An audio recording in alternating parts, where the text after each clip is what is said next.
కాంగ్రెస్ పార్టీలో కొన్ని లేడీ సింహాలు ఉంటాయండి. వాటిని చూస్తే చాలా అందంగా ఉంటాయి కానీ మాటలు వింటే మాత్రం బ్యాండ్ బజా అయిపోతుంది అనమాట. నమస్తే అమ్మా. ఇవాళకి ముందే పేలిపోతున్నాయి మేడం. ఉండదు, ఎప్పుడు అవసరం వస్తే అప్పుడు వెళ్తూనే ఉంటాయి. సోనియా గాంధీ కుటుంబం కాదు, కాంగ్రెస్ కుటుంబం అది. ఓహో, కాంగ్రెస్ కుటుంబాన్ని చేస్తున్నారు సోనియా గాంధీ. నేను కాంగ్రెస్ కట్టర్ కాంగ్రెస్ దాన్ని. ఏ కుటుంబం నువ్వు మీరు కూడా అంటే నేను ఎప్పుడు అదే సపోర్ట్ చేస్తాను. అదే వస్తుంది కణగాన 2014 ముందు దేశానికి స్వతంత్రం రాలేదు అంటది.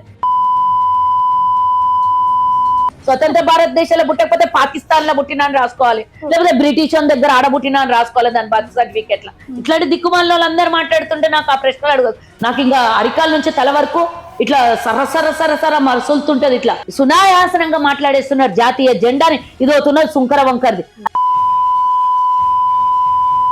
జాతీయ జెండా మారు సరే నీ బొందా. ఆయనేమో ఒక ఇంటర్వ్యూలో చెప్పిండు, మై కాపడా మై లేకే చలా జోలీ అంటాడు ఆయన. జోలీ లేకే గైసో ఆద్మీకో ఫిర్ డిగ్రీ కాసే ఆయా.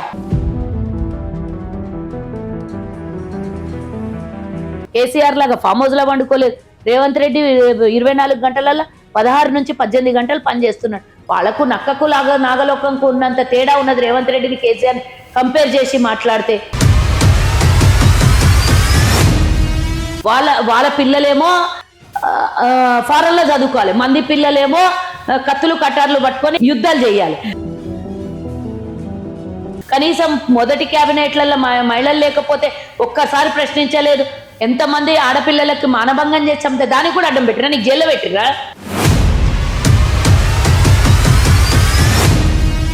మొత్తం నడి రోడ్డు మీద కూర్చొని వాళ్ళు నిరసన వ్యక్తం చేస్తే వాళ్ళని ఇష్టం వచ్చినట్లా కొట్టిపిచ్చిండ్రు. ఏం అందులో 80% మంది హిందువులు లేరా? హిందూ బిడ్డలు కాదా? ఆడపిల్లలు లేరా? అలా ఎక్కడ పడితే అక్కడ ముట్టుకున్నారు అధికారులు. నిన్న ఇక్కడ ఒకడు మన స్టూడెంట్ ని గొంతు పడితే సస్పెండ్ చేస్తాం మేము. ఆ దరిద్రానికి తీసుకొని వచ్చి చదువుకున్నదని. చదువు సంస్కారం లేని వాళ్ళు కాంగ్రెస్లో ఉంటారా?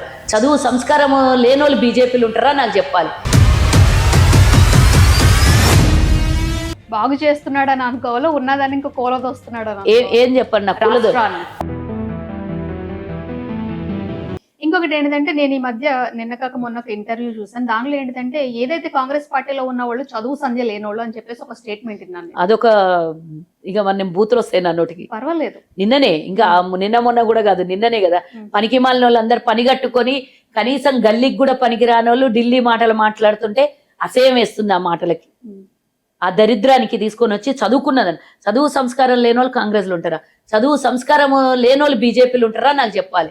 చదువు సంస్కారం లేని వాళ్ళు అంటే ఇప్పుడు నెహ్రూ గారు మూత్రం దాగుండి పెండ తినుండి అనేటోళ్ళు ఏడుంటారు. వాళ్ళ పిల్లలేమో ఫారెన్ లో చదువుకోవాలి, మంది పిల్లలేమో కత్తులు కటార్లు పట్టుకొని యుద్ధాలు చేయాలి.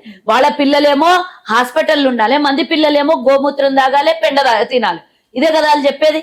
మరి ఇది చదువు సంస్కారం ఉన్నదా? లేకపోతే చదువుకున్న వాళ్ళను సంస్కారం ఉన్న వాళ్ళని సంస్కారహీనులుగా మార్చేది ఉందా? వాళ్ళకి చెప్పండి. దాదాపు 7-8 సంవత్సరాలు అమెరికాలో ఉండొచ్చారండి. ఆవిడ అంత చీప్ గా తీసి పాడేస్తున్నారు మీరు. నేను ఆమె చీప్ గా నేనెందుకు తీసి పడేస్తా? పనికి మాలిన వాళ్ళు మాట్లాడే మాటల గురించి నేను చెప్తున్నా.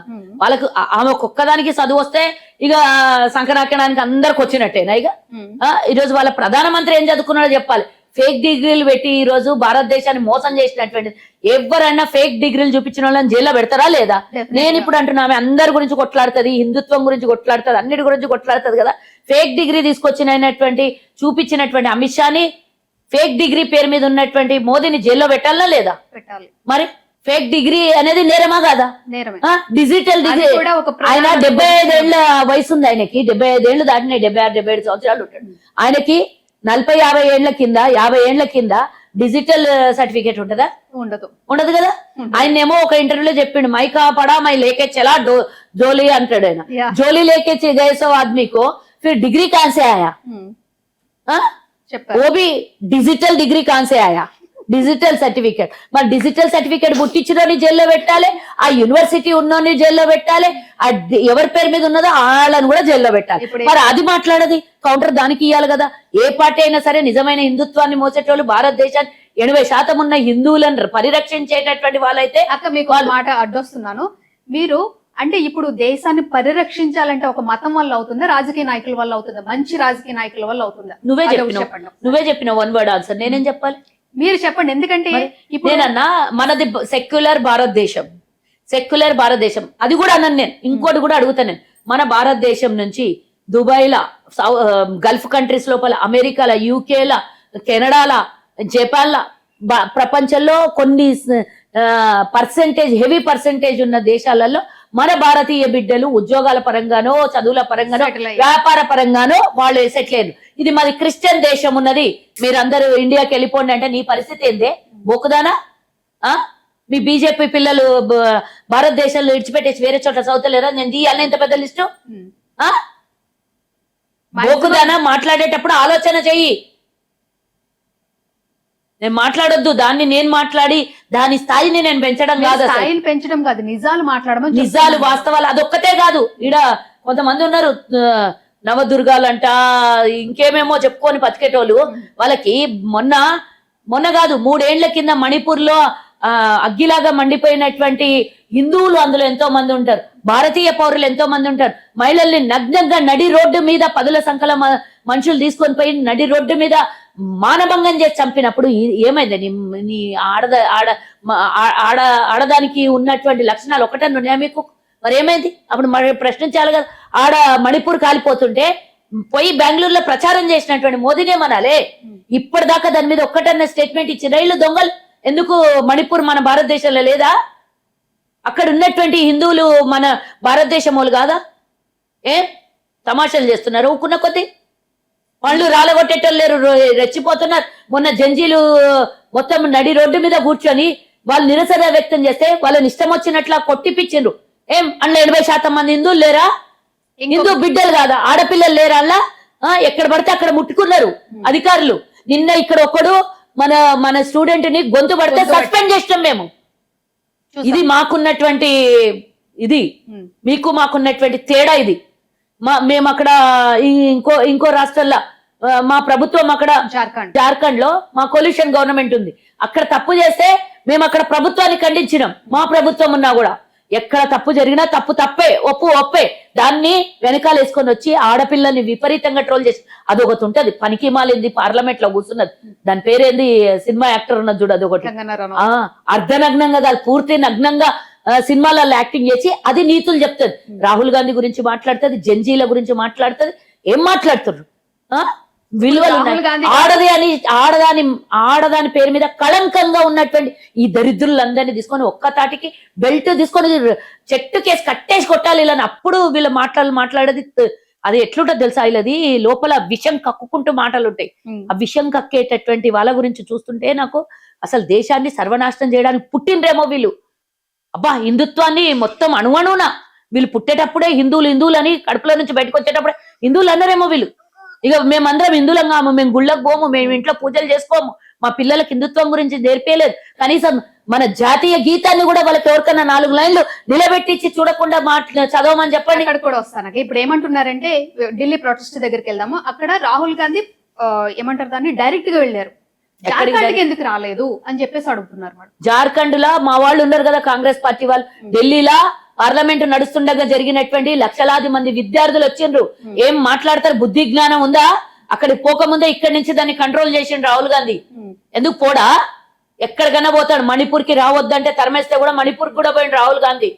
ఇప్పుడు ప్రతి రాష్ట్రం తిరుగుతున్నాడు రాహుల్ గాంధీ. జంజీలను జైల్లో పెడితే అందరిని విడిపిస్తున్నాడు.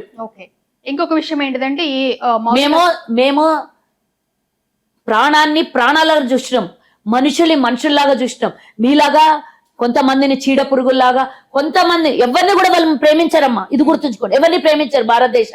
భారతదేశ పౌరుల్ని ప్రేమించారు. కేవలం వాళ్ళ రాజకీయాన్ని ప్రేమిస్తారు. రాజకీయం కోసం మతాలను అడ్డం పెట్టుకుంటారు. వాళ్ళు మనుషుల్ని ప్రేమించారు. నేను అక్కడి వరకే వస్తున్నాను. ఇప్పుడు ఏంటిదంటే, మాట్లాడితే హిందువులారా మేల్కోండి అంటే 100 మందిలో 80 మంది మిమ్మల్ని ఉన్నప్పుడు 20 మంది వచ్చి మిమ్మల్ని ఎట్లా కొట్టారు? భారతదేశ ప్రధాని ఎవరు? హిందూ. మోదీ. హోమ్ మినిస్టర్ ఎవరు? అమిత్ షా. హిందూ. ఆర్థిక శాఖ మంత్రి ఎవరు? నిర్మలా సీతారామన్. హిందువేనా? అవును, హిందువేనా? మరి డౌటా? డౌట్ లేదు. హిందూ పరిపాలనలో ఉండగా హిందువులకి నష్టాలు, కష్టాలు, ఆటంకాలు ఎట్లున్నాయి? ఆ రోజు అబ్దుల్ కలాం నుంచి ఎంతో మంది చాలా మంది వేరే వేరే వాళ్ళు ఉండ్రి. ఆ రోజు లేనటువంటి నష్టం ఈ రోజు హిందువులకు సడన్ గా ఎందుకు నష్టం వచ్చింది? నేను ఇంకొక బెస్ట్ ఈ రోజు హిందువులకు సెక్యూరిటీ లేదు, హిందువులకి అదైపోతుంది ఇదైపోతుంది అని ఎట్లా మాట్లాడుతుంది? 12 ఏళ్లుగా మీరే పరిపాలన చేస్తుండే, 12 ఏళ్ల నుంచి దేశంలో రక్షణ లేకుండా పోయిందా? అర్థం అదే కదా. అదే అర్థం. ఇంకా ఇంకేంటి అర్థం చెప్పేది నాకు చెప్పు. అంటే వాళ్ళు దమ్ముంటే ముస్లింసే సవాల్ చేసి రావుని మన భారతదేశ జంతువుగా ప్రకటించారు. దమ్ము లేదు మరి, జాతీయ జంతువుగా ప్రకటించడానికి ఎందుకు ధైర్యం లేదు మీకు? అంటే వీళ్ళు ఎక్కడెక్కడైతే పరిపాలిస్తున్నా అక్కడ గోమాంసం ఎక్స్పోర్ట్ చేయడానికి అవకాశం దొరకదు కదా. ఇవన్నీ మీ దగ్గర లోపాలు పెట్టుకొని కాంగ్రెస్ మీద లేకపోతే సెక్యులర్ భావజాలాల ఉన్న మీద మీకు ఇవి తప్పించి రాజకీయం చేయాలంటే విద్య, ఉద్యోగము, వైద్యము, వ్యాపారము, లేదా కనీసం మా ప్రభుత్వంలో ఆ రోజు నినాదం ఉండే కదా, జల్ జంగిల్ జమీన్, ఒకటైతే కూడు గుడ్డ నీరు, ఇది ఒకటి ఉండే. మరి మీరు ఎప్పుడన్నా నినాదాలు తీసుకొని పోయినరా? మేం తీసుకొచ్చి పెట్టినటువంటి నినాదం ఉంది కదండి, దేశం కోసం ధర్మం కోసం. మర్చిపోయారేమో మీరు. దేశం కోసము అయోధ్యని కట్టాలి అంటే బీజేపీ రాజకీయం కోసం, ధర్మం కోసం ఉండింది దొంగతనం. అయోధ్యని స్టాప్ చేసింది అసలు. చెప్పండి, నేను చెప్పిన కదా, దేశం కోసం అయోధ్యని తీసుకొని రావాలి, ధర్మం కోసం ఉండింది దొంగతనం చేయాలి, అంతే కదా. మీకు ఒక వీడియో చూపిస్తాను అక్క. ఏంటిదంటే ఇప్పుడు ఏదైతే రేవంత్ రెడ్డి గారు ఉన్నారో, రేవంత్ రెడ్డి గారు దేశ ద్రోహులు కలవడానికి అమెరికా వరకు వెళ్ళడం ఎందుకు? పిచ్చి పిచ్చి వాళ్ళు మాట్లాడిన, గల్లీకి కూడా పనికిరాని వాళ్ళు మాట్లాడిన మాటలు తీసుకొని వచ్చి మా నాయకుడు రేవంత్ రెడ్డి ఈ రోజు ప్రపంచం ఎదురు చూస్తున్నటువంటి కళ్ళు తెలంగాణ మీద ఉన్నటువంటి ఎంతో మంది ఎదురు చూస్తున్నటువంటి నాయకుడు మా రేవంత్ రెడ్డి. ఆయనది మా రాష్ట్రము దేశంతో పోటీ కాదు ప్రపంచంతో పోటీ అన్నటువంటి నాయకునికి గదెవరో పిచ్చిది గల్లీ లీడర్లు మాట్లాడినట్టు చెప్తా. ఆకుల శ్రీవాణి, ఓకే, ఎక్స్ కార్పొరేటర్. ఆమె ఏమంటుందంటే ఈజీగా చెప్పేస్తుంది, రేవంత్ రెడ్డి పేరును కూడా మార్చేస్తుంది. యాక్చువల్లీ ఆమెకి నేను ఆన్సర్ ఇవ్వాలంటే మీలాంటి వాళ్ళ గురించి వెతుకుతున్నాను.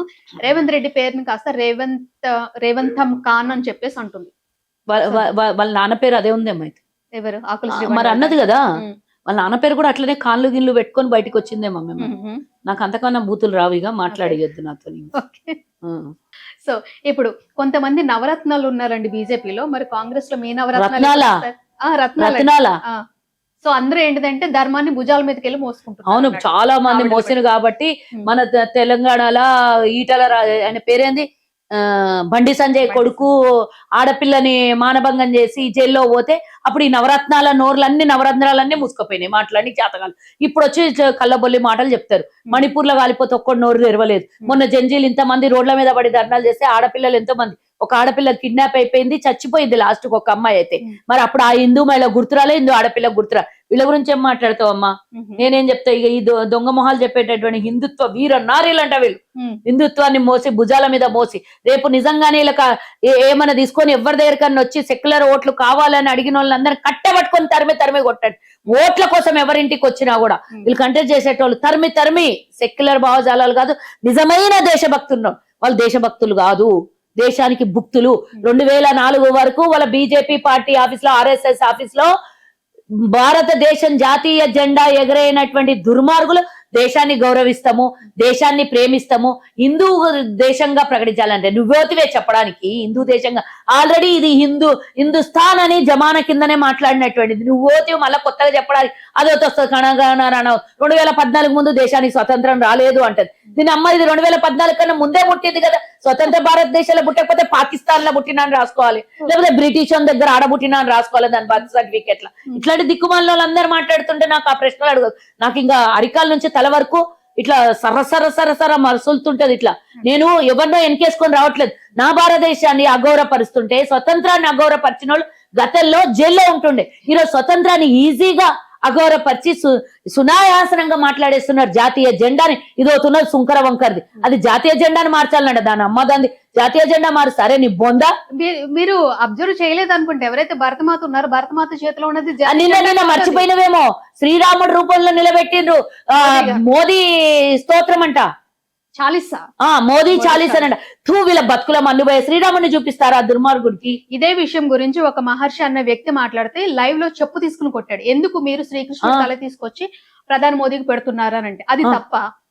అడగడం తప్ప శ్రీరామ పెట్టడం తప్ప అక్కడనే కదా. కాదు, ఆ హనుమంతుడిని ముంగల వాళ్ళ ప్రచార రథం ముంగల హనుమంతుని వేషం వేయించి హనుమంతుడితో ప్రచారం అంటే దేవుణ్ణి ప్రచారంలో అంటే కేవలం నేను ఇందాకనే చెప్పిన అన్నం ఉడికిందని గింజ గింజ చూసాల్సిన అవసరం లేదు. వాళ్ళకి కావాల్సింది రాజకీయము. వాళ్ళు బతకడం కోసం ఏమైనా చేస్తారు, ఎంతమంది నన్ను చంపుతారు. నాకు తెలిసిన ఒక వ్యక్తి చెప్పాడు, పెద్ద నాయకుడు చెప్పాడు, బీజేపీలో ఉన్నటువంటి నాయకుడే నాకు చెప్పాడు, బీజేపీ అంటే రాక్షసులు. బీజేపీ పెద్ద లీడర్ చెప్పాడు, నాకు పేర్లు నేను చెప్పను. రాక్షసులు అంటే ఇంకొక చిన్నగా అవుతుందమ్మా పేరు, దానికన్నా పెద్దగా పెట్టడానికి నా దగ్గర పేరు లేదు. అంత నీచాతి రక్తం దాగేటటువంటి రాక్షసులు వాళ్ళు బీజేపీ అంటే. కాబట్టి అందులో పోతే బయటికి రానటువంటి చక్రవ్యూహంలో ఇరుక్కున్నట్లు అయిపోతారు. అదే పాట పాడతారు. వాళ్ళకి నష్టమైనా కష్టమైనా నష్టాన్నైనా మమ్మల్ని మా నెత్తుల మీద మోపైనా సరే అదే పాట పాడతారు. వాళ్ళు బ్రహ్మ రాక్షసులు అని చెప్పిండు నాకు.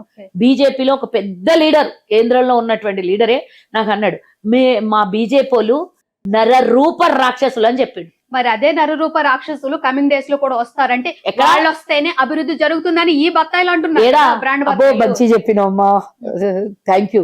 బత్తాయిలు అన్నావు కదా, థ్యాంక్ యూ. నేనేమంటున్నా, ఏడొస్తే మంచిగా అవుతుంది అంటారు. మళ్ళీ 140 దేశాల ఎన్ని ఉన్నాయి కదా, అందులో 132వ స్థానము 134వ స్థానము మన దేశానికి వచ్చింది. అంటే కింద నుంచి వీళ్ళు అట్లా ఉండదు, వీళ్ళు పైనుంచి కౌంట్ చేసుకోరు, కింద నుంచి కౌంట్ చేసుకుంటారు. అదే రీసెంట్ గా పొల్యూషన్స్ లో కూడా 177 కంట్రీస్ అంటే 176 ప్లేస్ మంది అనమాట.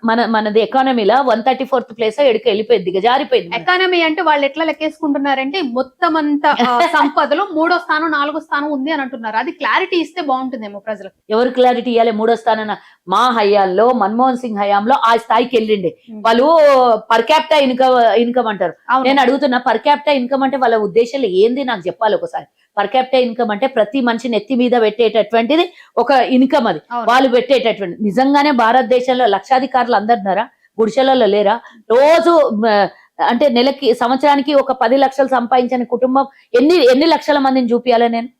ఎన్ని లక్షల మంది దిక్కుమాలిన వాళ్ళు. పర్ క్యాపిటల్ ఇన్కమ్ తెలియదు, దేశం ఆర్థిక వ్యవస్థ తెలియదు, దేశం ఏ స్థాయిలో ఉన్నది తెలియదు. ఒకటే కుక్కలు వాగినట్ల వాగడం తప్పించి ఏం తెలుస్తుంది వాళ్ళకి? మళ్ళీ చదువు రాదని మాకంటారు. ఈ రోజు నేను చెప్తా, మన దేశ ప్రధానమంత్రిలో గాని ముఖ్యమంత్రిలో గాని మొత్తం మీరు పేర్లు చెప్పండి, ఎవరెవరు ఏమేమి చదువుకుర్రో నేను చెప్తా, వాళ్ళు పరిపాలించినటువంటి వాళ్ళు. కనీసం ఈ రోజు మన దేశ ప్రధాని అంగుటా చాప్ మన ఆ రోజు రాజీవ్ గాంధీ పీజీ చేసిండు, ఇందిరాగాంధీ పీజీ చేసిండు, నెహ్రూ చదువుకున్నాడు. మన దేశ ప్రధానులు అందరూ చదువుకున్నోళ్ళే ఉన్నారు. మరి వీళ్ళెవరు చదువుకున్నారమ్మా? పివి నరసింహారావు చదువుకున్నాడు, Manmohan Singh Harvard university finance minister చేసిండు. అంత పెద్ద పెద్ద మేధావులు మన దేశానికి ప్రధానులుగా చేసిండ్రు, ఆర్థికవేత్తలుగా బయటకు వచ్చిండ్రు మనోళ్ళు.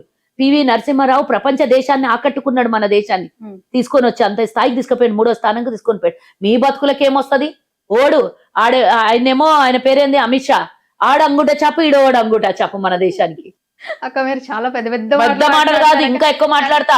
మా సోనియా గాంధీని తిట్టినప్పుడు లేదా, మా రాజీవ్ గాంధీ మాట్లాడుకున్నా వేస్ట్ వాళ్ళ గురించి. సోనియా గాంధీ విషయం దగ్గరకు వస్తున్నాం అనమాట.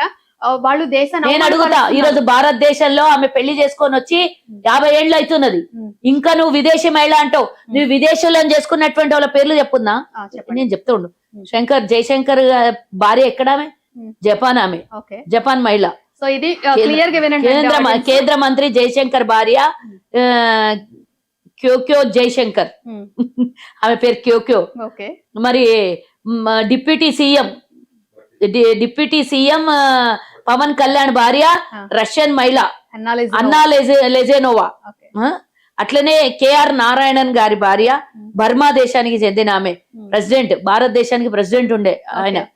కేఆర్ఎన్ నారాయణ గారి భార్య ఉషా నారాయణన్ మయన్మార్ నుంచి వచ్చింది. ఇట్లా మరి ఇంకా చాలా ఉన్నాయి నా దగ్గర. కొన్ని నేను ఇప్పుడు సింపుల్ గా అన్నం ఉడికిందని గింజ చూపించడానికి లేకుండా నేను ఒక 2-3 ఇచ్చిన. ఇంకా వాళ్ళు ముస్లింస్ లని పెళ్లి చేసుకున్న వాళ్ళ మంత్రుల పిల్లలు బోల్డ్ అంత మంది బీజేపీలలో ఉన్నారు. వీళ్ళు అవన్నీ సెక్యులర్ భావాజాలాలు, సెక్యులర్ గురించో అన్ని కడుపులు అంతా అవే ఉంటాయి, మీదికి నటిస్తారు అంతే. నటన. దేశంలో ఓట్లు పొందడానికి చేయాల్సినటువంటి ప్రతి ప్రయోగం వాళ్ళు చేస్తారు. మా సోనియా గాంధీని తిట్టినప్పుడు మాకు సలసల మరగదా? ఆమెను ఎన్ని రకాలుగా తిట్టిండ్రు. రాజీవ్ గాంధీని, ఈ నెహ్రూని ఇప్పటిదాకా అసలు నెహ్రూని జ్ఞాపకం చేయలే, వాళ్ళ బతికే ముగిసిపోదు. రోజు డే అయిపోదు, డే ఎండ్ అయిపోదు. నేను మహాత్మా గాంధీ, నెహ్రూ ఇద్దరు దేశ ద్రోహులు, తెలుసా మీకు? ఆ దొంగ మొహం అన్నది దొంగ. ఇక నేను మా లకారం పలుకొద్దు, అంతకన్నా ఎక్కువ దొంగ మరి అంటే ఇప్పుడు నెహ్రూ గారు అంటే ఫస్ట్ ప్రధాని, ఆయనకి ఇవ్వాల్సిన గౌరవం ఇవ్వాలి. కమింగ్ టు వాళ్ళు ప్రధానిగా ఈసారి 3వ సారి అంటున్నారు చూడు, వాళ్ళు ప్రధానమంత్రిగా 12 ఏళ్ళు ఇప్పుడు రాజ్యం వెళ్ళిండు చూడు, ఆ 12 సంవత్సరాలు ఆయన జైల్లో ఉన్నాడు నెహ్రూ గారు దేశ స్వతంత్రం కోసం. వీళ్ళేం చేసిండ్రు, బ్రిటిష్ బూట్లు నాకిండ్రు, వీళ్ళు పెన్షన్లు తీసుకున్నారు బ్రిటిష్ దగ్గర. వీళ్ళు మాట్లాడతారా దేశం గురించి, దేశ స్వతంత్రం గురించి? జెండా ఎగిరేయని వాళ్ళు జాతీయ జెండా ఎగిరేయలేదు, జాతీయ గీతాన్ని అంగీకరించమంటారు. ఏం మాట్లాడుతున్నామా? వాళ్ళు వినాశకాలే, విపరీత బుద్ధి, పిచ్చి పీక్లకు వెళ్ళిపోయింది. ఇప్పుడు చిన్న గ్రోత్ ఉండే 12 ఏళ్ల కింద ఇంత ఇంత ఇంత ఇంత ఇంత మెంటల్ హాస్పిటల్కి పోయే పరిస్థితికి వచ్చేసింది. వాళ్ళకి వస్తుంది, అయిపోయింది, దగ్గర పడ్డది. మొన్న అయోధ్యలో దొంగతనం చేసినప్పుడు, జంజీలు నడి రోడ్డు మీద నిరసనలు తెలియజేసినప్పుడు, ఇప్పుడు నెక్స్ట్ మళ్ళీ పిల్లల మీద తీసుకుంటున్నారు, స్కూళ్ళ మీద. అంటే స్కూల్లో బళ్ళు మూసేసిండు రేవంత్ రెడ్డి. అంటే 80,000 స్కూళ్ళని మూసేసిండు దేశం మీద మోదీ. ఏం మాట్లాడతారు దొంగలు వీళ్ళు మాట్లాడతారు. విద్య లేని వాళ్ళని అందరినీ వింత పశువు అన్నట్టు వీళ్ళకంతా వింత వింత మనుషుల్ని తీసుకొని వచ్చి మన దేశం మీద ఆది మానవుల కన్నా ఘోరంగా ఉన్నారు వీళ్ళు. ఆది మానవులు వాళ్ళన్న నయ్యం, వాళ్ళకి ఏం తెలియకుంటే అమాయకులు, అన్ని తెలిసి దొంగలు వీళ్ళు. ఇంకొకటి ఇప్పుడు స్వతంత్రం గురించి ఇప్పుడు పడ్డది కదా కంగనా రనౌత్కి రామ్దేవ్ బాబాకి బాగా పడ్డది కదా, లాస్ట్ బెడ్రూమ్ లో దాకా పోయిన వాళ్ళు ఇద్దరు. ఇక ఇంతకన్నా ఘోరంగా నేను ఏం మాట్లాడాలమ్మా మీకు? వాళ్ళే బయట వేసుకుంటారు. ఒక రోజు రెడీ రోడ్ల మీద గుడ్డలు చెప్పుకోకపోతే కొన్ని రోజులు అయినా ఇంకా 2-3 ఏళ్ళల్లా చూడు నువ్వు, వీళ్ళు మొత్తం రోడ్ల మీదకి వచ్చి ఒక్కొక్కల మీద ఒక్కరు పడేసి గుడ్డలు చెప్పుకొని వస్తారు. రోడ్డు ఎవ్వరొద్దు వీళ్ళని చంపడానికి, వాళ్ళే సరిపోతారు.